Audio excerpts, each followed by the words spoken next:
لڑکیاں تھیں، نقاب پوش لڑکیاں تھیں مسلمان پر۔ اس کا مطلب یہ ہوا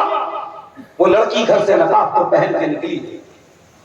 اس کے ماں باپ نے اسے یہ تو سکھا دیا کہ تو بالغ ہوگی، جوان ہوگی، اب گھر سے نکلنا ہے تجھے نقاب میں نکلنا ہے۔ اس نقاب کا مقصد اس نے نہیں جانا، اس نے دین کے نام پہ کچھ جانا ہی نہیں۔ وہ کانوینٹ میں پڑھتی رہی، اسکول میں پڑھتی رہی، کالج میں پڑھتی رہی، اس کے پورے سلیبس میں، پورے نصاب تعلیم میں، پورے ایجوکیشن سسٹم میں کہیں دین نہیں تھا۔ دین کے نام پہ کیا سکھایا گیا؟ کسی حافظ جی کو، کسی مولوی صاحب کو بلا کر کے رٹو طوطے کی طرح قرآن پڑھا دیا۔ اس لڑکی نے قرآن تو پڑھا لیکن قرآن کو کبھی سمجھنے کی کوشش نہیں کی میرے بھائی۔ اگر اس لڑکی نے قرآن کو پڑھا ہوتا، ڈھنگ سے سمجھا ہوتا، قرآن جہاں ایمان والی عورتوں کو پردے کا حکم دیتا ہے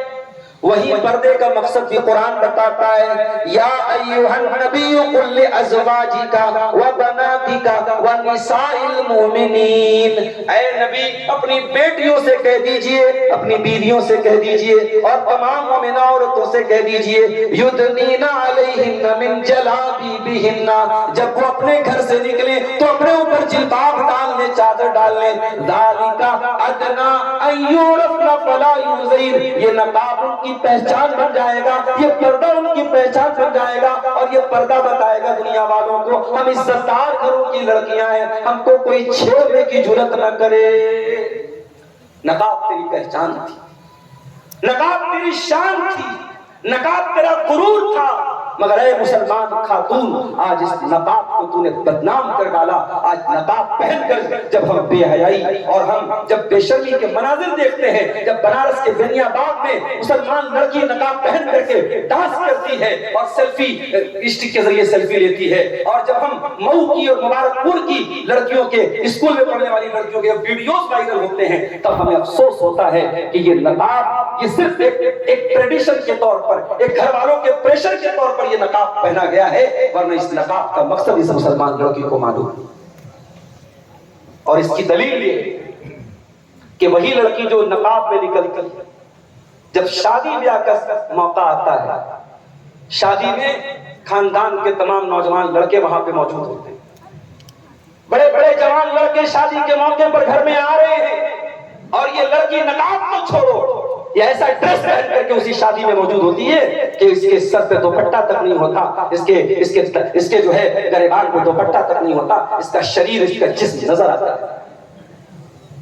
جن گھروں میں پردہ ہو رہا ہے میں ان گھروں کی بات کر رہا ہوں، جن گھروں سے نقاب پہن کے لڑکیاں نکلتی ہیں میں ان گھروں کی بات کر رہا ہوں۔ شادی بیاہ کے موقع پر وہ بھی اپنی آنکھوں کو بند کر لیتے، نہیں صاحب سب چلتا ہے، یہ سب کوئی حرج کی بات نہیں ہے، شادی کے موقع پر یہ سب چلتا ہے۔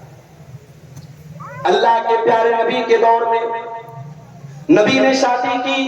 نبی نے اپنی بیٹیوں کی شادی کی، صحابہ نے شادی کی۔ کوئی ایک مثال لا کے دے دو میرے بھائیوں کہ نبی کے گھر کی عورتوں نے، نبی کی بیٹیوں نے یا صحابیات نے کبھی پردے سے کوئی سمجھوتا کیا ہو، کبھی شادی کے موقع پر اللہ کے نبی نے الاؤ کر دیا ہو، اجازت دے دی ہو، پرمیشن دے دی ہو، چلو کوئی مسئلہ نہیں شادی کا موقع ہے؟ کیا شادی کے موقع پر بے حیائی جائز ہو جاتی؟ میرے بھائیوں اپنے پریوار کو جہنم کی آگ سے بچاؤ، اور اس لیے جہنم کی آگ سے بچانا ضروری ہے کہ کل ہر انسان یہ چاہتا ہے کہ جنت میں ہم اپنے فیملی کے ساتھ آئیں۔ کیا ہم اور آپ نہیں چاہتے؟ دنیا میں ہم کہیں گھومنے پھرنے جاتے ہیں، ہم ذائقہ دربار میں کھانا کھانے جاتے ہیں، ہم آنگن ڈھابا میں کھانا کھانے جاتے ہیں، فیملی لے کے لوگ جاتے ہیں، بنارس تک سے لوگ آتے ہیں اعظم گڑھ کے ڈھابے پہ کھانا کھانے کے لیے، فیملی کے ساتھ پوری 4 ویلر بک کر کے آتے ہیں۔ انسان اچھا کھانا کھانے جاتا ہے فیملی کے ساتھ جاتا ہے۔ کیا ہم نہیں چاہیں گے کل جنت کی نعمتوں کا مزہ بھی ہم فیملی کے ساتھ اٹھائیں؟ یہ جنت میں ہم فیملی کے ساتھ کیسے رہیں گے جب ہم بھی نیکی کے عمل اور جنت میں لے جانے والا عمل کریں گے اور ہمارے پریوار کے لوگ بھی عمل کریں گے۔ اللہ فرماتا ہے سورہ طور کے اندر والذین آمنوا واتبعتهم ذریتهم بإیمان الحقنا بهم ذریتهم وما ألتناهم من عملهم من شیء۔